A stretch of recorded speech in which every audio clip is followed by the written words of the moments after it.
relating to voter integrity. Some lawmakers are pushing for measures such as requiring voters to show a photo ID before being allowed to cast a ballot. Another bill would criminalize anyone who delivers a ballot for someone unable to drive to the polls.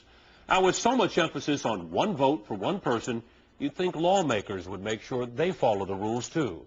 In tonight's CBS 42 Investigates, Nancy Wilson found out many don't. It's a record vote. Clerk, please read the bill.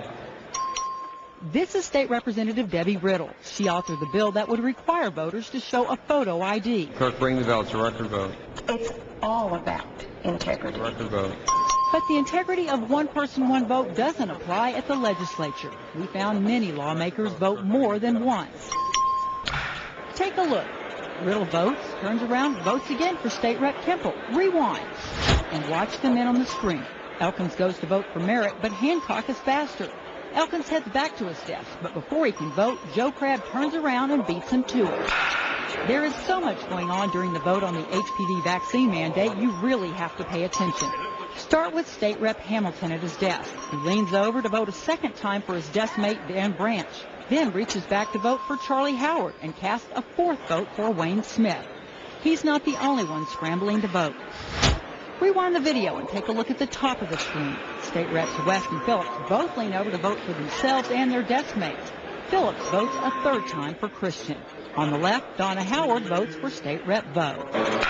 State Representative Dunham didn't have to leave his chair to cast 4 votes. One for himself, then for Coleman, Martinez Fisher, and then Veazey. Sometimes the voting is across party lines. Hartnett, a Republican, reaches back to vote for Democrat Oliveira. Democrat Matt Reynolds votes for Republican England, and Republican John Davis votes for Democrat Noriega. Most voters have no way of knowing if their lawmakers are actually casting their own vote. Even though the legislature is broadcast on cable TV, the cameras change from this to this when it's time to vote.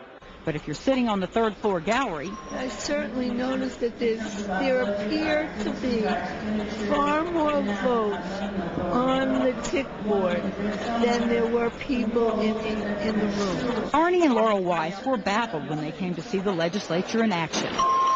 It seems very inappropriate and they should do something about it. Yeah, definitely.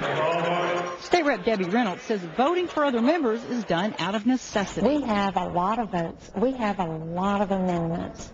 And there's times when we don't break for lunch and we don't break for dinner. We don't have bathroom breaks. Necessity or not, one thing is clear. They aren't supposed to be doing it.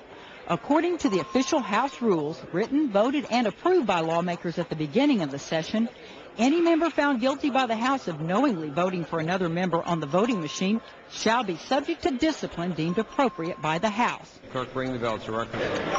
So, should lawmakers do it? Well, there's no question. At face value, it seems a blatant affront to their own rules. It is against their own rules, but the issue is with enforcement. Now, it's the Speaker's job to make sure the rules are followed. He declined to talk to us on camera, but his spokesperson sent us a statement that basically says they leave it up to the House members. Although the practice is widespread, we couldn't find any instances of lawmakers being disciplined for voting more than once.